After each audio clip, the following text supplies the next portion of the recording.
and he's just fidgeting left and right, and we can't figure out what's going on. And along the wall of the building are these bushes, and he just goes running towards the bushes, jumps up in the air, pulls his pants down, and has like explosive diarrhea along the wall. Explosive. Just blows shit all over the wall and the bushes. And we're just like, bro, the outhouse was right there. Why didn't it got all over your truck? You didn't know it. It got on the handle of your truck. I saw you touching it. We forgot to tell you later that day. I'm sure it did.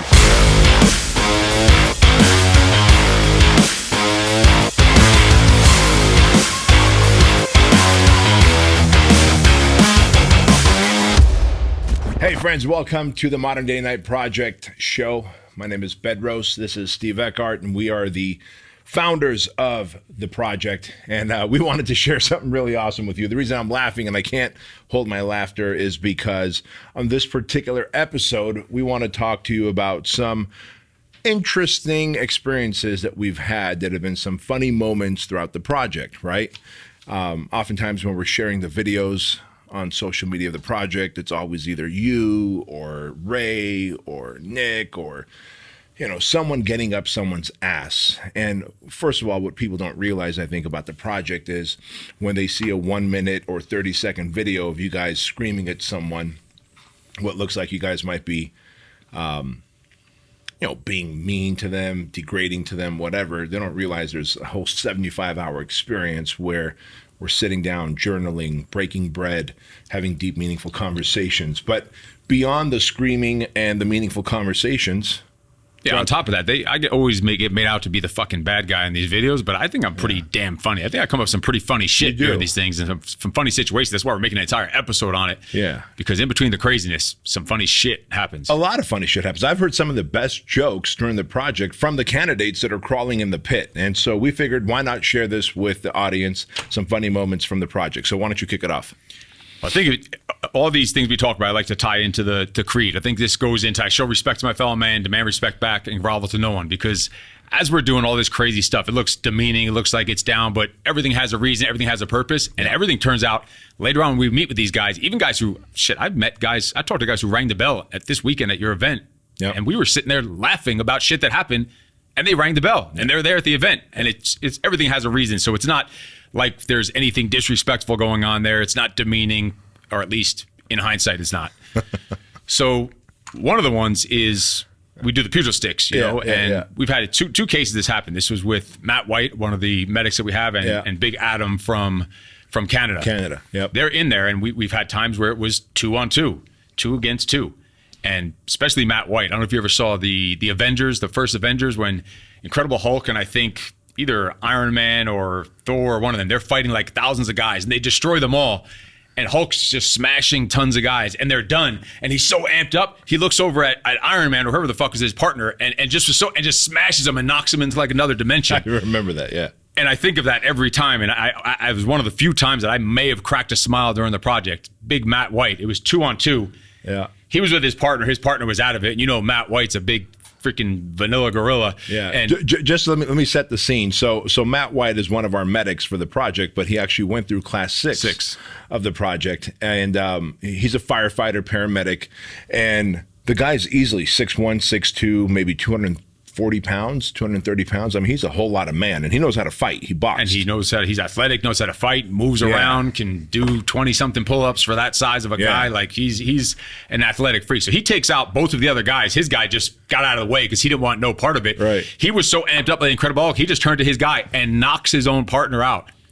Knocks him out, unconscious. I remember that. And his partner gets up like, what the fuck? He's like, I don't know. They just told me to go. He didn't know what to do. He just wiped the floor with them. Was that the time that you had to jump on him and get him in a chokehold to like get him? He had to be. He said he was going until someone pulled him off. He was going to just start. And we have all the men around the room. I saw him going for the rest of the candidates and the instructor. Yeah, no one was safe. No one was safe. We were all going to go to sleep if we didn't stop him. And so to that point, one of the other things that I remember was. Let's see, another Canadian dude named Pieter. He was from Quebec. Remember him? Oh yeah, fancy little French accent. Yeah, and so guys, during the project, we're feeding these guys, but we like to keep them on the brink of hunger. We keep them well hydrated, but we keep them on the brink of hunger. That's one of the ways that we want to be able to kind of see about mentally breaking them down. And when we do feed them, we'll feed them burritos from a local burrito place called Primo's, which we get food from there all the time. And I don't know if it was the Primo's burrito. I don't know if it was just the experience didn't work well with his gut. But this little French-Canadian guy who actually graduated. I think he was the honor man. He was the honor man. You're right. At one point, they're all lined up in the back of my gym outside, and we have outhouses for them, like those porta potties. And he's just fidgeting left and right, and we can't figure out what's going on. And along the wall of the building are these bushes, and he just goes running towards the bushes, jumps up in the air, pulls his pants down, and has like explosive diarrhea along the wall. Explosive. Just blows shit all over the wall and the bushes. And we're just like, bro, the outhouse was right there. Why didn't something got all over your truck? You didn't know it. It got on the handle of your truck. I saw you touching it. We forgot to tell you later that day. I'm sure it did. But he was such a nice dude. He's like, hey, where's the hose? And he cleaned the whole thing off. And what a great sport. But he was literally 3 feet away from the outhouse, yet he just blew all this diarrhea on the wall and on the shrubbery, man. He had us. One, I felt like throwing up, but two, once I was over the vomit phase, I was laughing my ass off. And the part that added on top of that, he came over with that Pepe Le Pew accent and came over and explained what he did as if we couldn't see or fucking smell or see the brown fucking coming out of the sky. Very obvious. Yeah, but when he explained it with that voice was pretty fucking funny. Very obvious. What else do you have? Speaking of shit and piss, it seems like a lot of these stories, funny stories always have to do with shit and piss. So we were ready to start the PFT, the 302, and we're standing online. I'm explaining to them the route they have to run on, and they're all standing there. They just had a chance to go fill up the canteens and use the restroom, which is like 100 feet from the starting line, the porta potty thing. Yeah. And there's a guy standing there, and he just starts pouring down from his legs. I'm like, what the fuck? We're like, I remember that. Did you just piss yourself? He's like, yes, I did. I'm like, the fucking porta potty's right there. He was too afraid to ask to go. He thought this was like a cool military thing. He was staying proud. He's like, yes, I did. Like that he had the toughness and the discipline. I'm like, dumbass, you're not impressing anyone. There's a fucking shitter right there for a reason. It was literally 50 feet away from him. So he had to go and now run his mile, come back and do his push-ups and his squat thrusts and his crawls, and another mile in piss-soaked shorts that went down and soaked up his yellow socks that used to be white, and these soggy, pissy shoes, because it was a lot. He must have been loading up the electrolytes, and he was really hydrated. He was pissing for a good 45, 50 seconds. Like, holy shit. And he had to run sogged in piss, and he made it. He graduated, but it was pretty fucking funny. So on the lines of taking a piss and taking a shit, one of the evolution. So the project starts at 1 o'clock on a Tuesday, and we secure it at about 4 or 5 p.m. on a Friday. So it's about 75 hours straight. And at Wednesday morning, at around 4:35 a.m. is when we start heading out to the beach, right? And so it's dark. We haven't slept, all of us, for 24 hours, maybe more, since we started the earlier morning. And me and Ray were in my truck, and he's like, dude, you got to haul ass and drive to the beach. I'm like, why? He's like, I got to take a shit. And I'm thinking he's going to take a shit at some local donut shop that we go to there. And we get to the beach. The vans with the candidates are probably about, half a mile or a mile behind us. And he goes running onto the sand at the beach, and I see him digging with both hands in the middle of the beach, in the middle of the sand. That's Navy SEAL shit right there. That is Navy SEAL shit right there. High level of training. And he just squats right over that hole, and he's taking a shit. And I'm like, Ray, I could see your silhouette. I see you're taking a shit. You see a shadow, dumplings coming down. Yeah. He goes, don't worry, sir. I'm going to cover it up with the sand. Don't worry. So some little Billy's going to be fucking building a sandcastle later today and piling up Navy SEAL shit. Right. That's what I'm thinking. 5 hours from now, when kids and moms and parents start coming to the beach, they're going to be in for one hell of a surprise. But I hope he properly took care of that, but I never went back to check. I'm sure he covered his tracks like a Navy SEAL would. I'm sure it was all good. Another one that comes to mind is just this last class, and I don't know if it's funny or stupid. Usually they go together. Somehow, late into the game, we were 50, 60 hours, or maybe 50 hours in, and I don't even know his name anymore because his name just goes by Flowers. Right. I don't know what the fuck his real name is even because he's called Flowers, that he was convinced by other instructors to hand me flowers. I don't know how delusional. He must have been real sleep deprived and fucking tired and beat down and delusional. He thought that was going to help put him in my good favors to hand me some flowers. It didn't work out too well for him. It didn't work out too well at all. And he was required to carry those flowers and protect them with his life for the remaining 25 hours, which it got pretty fucking brutal. Yeah. And in fact, I remember, so that happened on the turf in the gym. And I remember him coming through the double doors. And I remember seeing Instructor Nick, coercing him like, dude, if you just give this bushel of flowers to Instructor Steve, like he's really gonna like this. I had no choice. I had to just take my iPhone out and wait. The last thing I was going to do was stop him from doing that because I knew we were going to bring hell upon him. And we've got that picture. I sent you that picture where he's just extending the flowers out to you. And seconds after that, I snapped that picture. You just lost it, which was beautiful, artistic, in fact. And what was impressive is he kept, like you said, it was like 45, 50 hours in, and we had well over another 25, 30 hours to go, and this dude kept it with him on hikes, on the truck pulls, everywhere. He found a way to tuck it somewhere on his body and carry the flowers with him. And funny you say that, I just know him as Flowers now too. Because I have no clue what his name is. But it made for some great pictures, and it was hilarious as shit. And in that picture, there's two instructors. I think it's maybe Chris and Nick, maybe two of them. Yeah. You see their heads peeking out of the doorway, just watching to see what's going to happen. And he was dead serious and hands me. He was really genuine about it. I almost accepted it and it dropped a tear, but instead we just brought some fucking hell on them. One of the more funnier moments that I often think about too. It's funny for me, not so much for them, but I guess we should set the scene.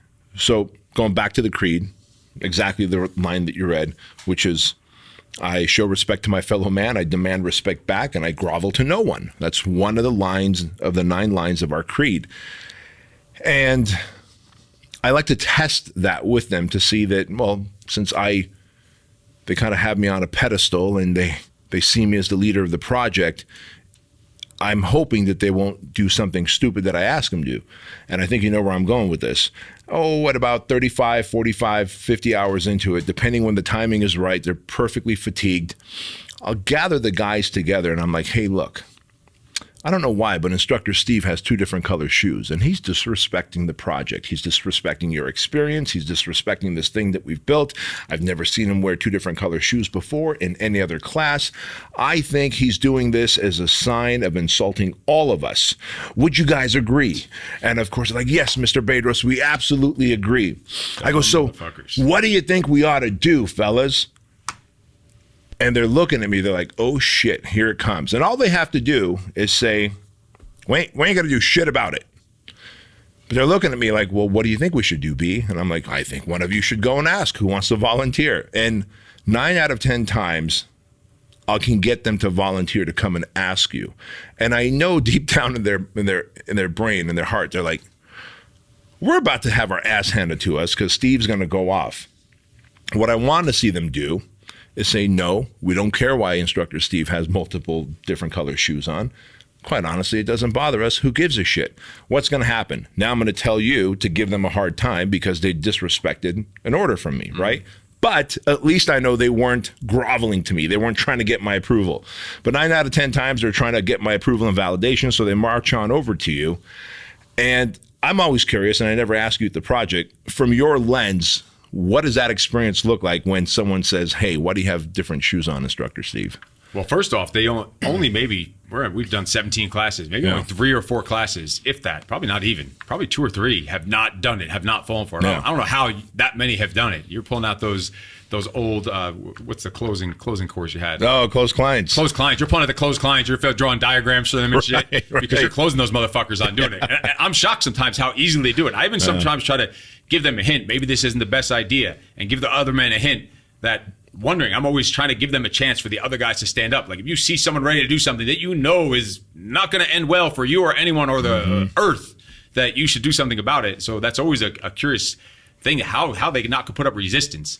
There's a few times where they have a battle between themselves and they still ask, and I just wonder, like, what's it going to take to break through to these guys to have them nut the fuck up and like stand up and deal with it deal with the wrath, at least for making a right decision, not for kissing someone's ass and groveling, like you said. Yeah, yeah. And that's really what it is we create the environment. The project is really a metaphor, right? It's a 75-hour metaphor of life where we create the environment where they're going to have to lead themselves. They're going to have to lead each other. They're going to have to problem solve and make decisions under duress, just like you do in life. They're going to have to figure things out, just like in life. They're going to have to learn to communicate, because in the absence of good communication, things go chaotic and you guys make life very difficult for them. I think I have one of the most awesome positions of all.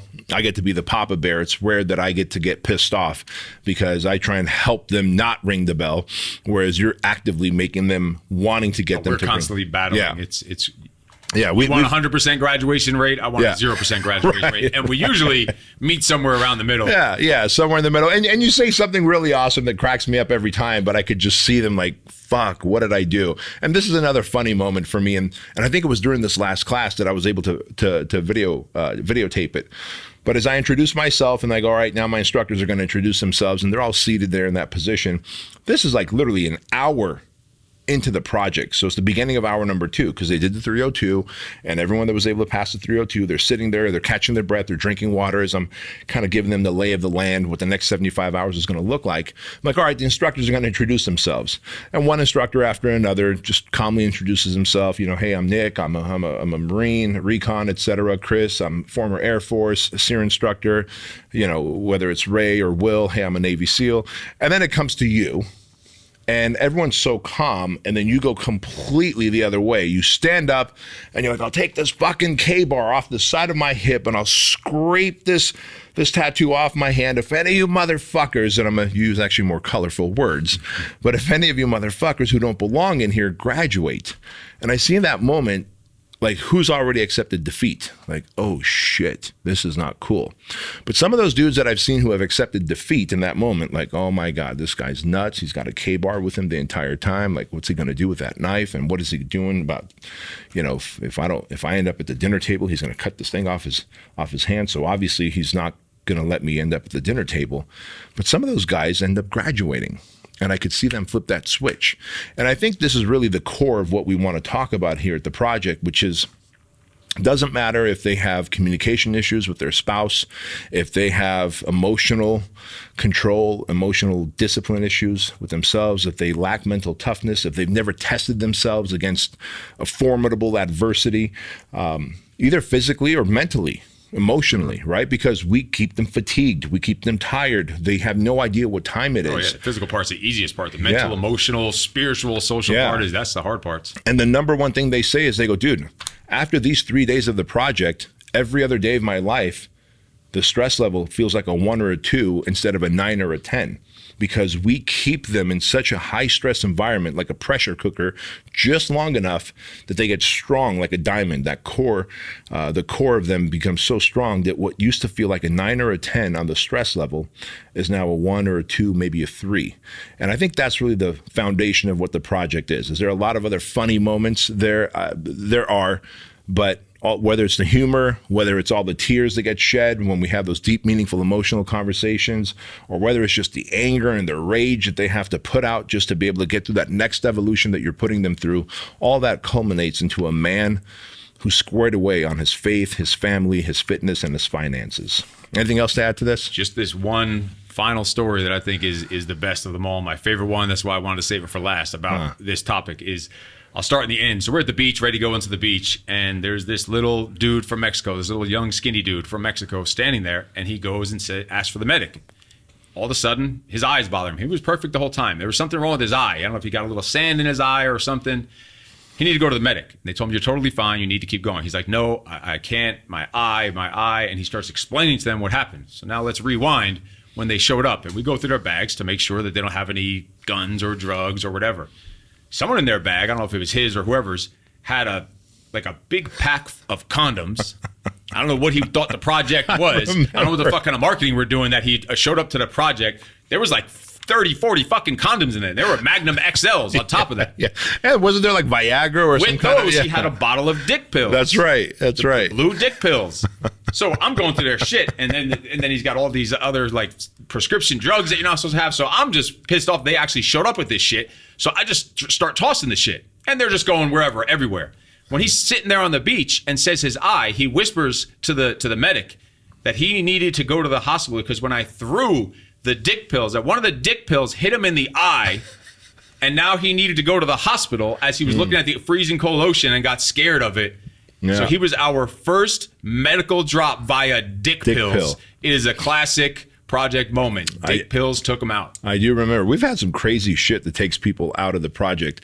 Actually, another one that I could think of now. I mean, we might as well talk about this, which was a learning lesson for us at the project. And this happened, I don't know, 9, 10, 11, 12 classes in. I don't remember the class number, but, you know, about every 30 hours or so, we'll put them down for like a 2-hour nap, a little sleep. And usually they use that time to learn the creed or to create a better plan to not piss you guys off for the next round of evolutions. Sometimes they might get 15, 20, 30 minutes of sleep. And it's in that time that we also lay down in the gym on the turf and we get a little bit of sleep either in our trucks or in the gym. And you remember when we all woke up and all of a sudden they did a head count and one guy was missing. Man gone. Man gone.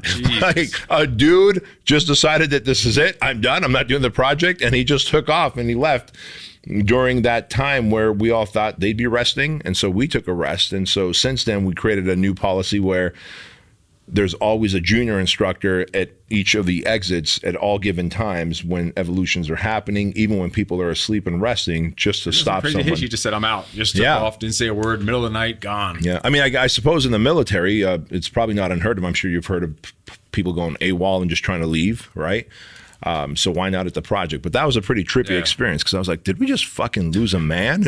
We later find out that he just got his shit and decided to walk to the hotel where we picked him up from, 2 days earlier. Yep.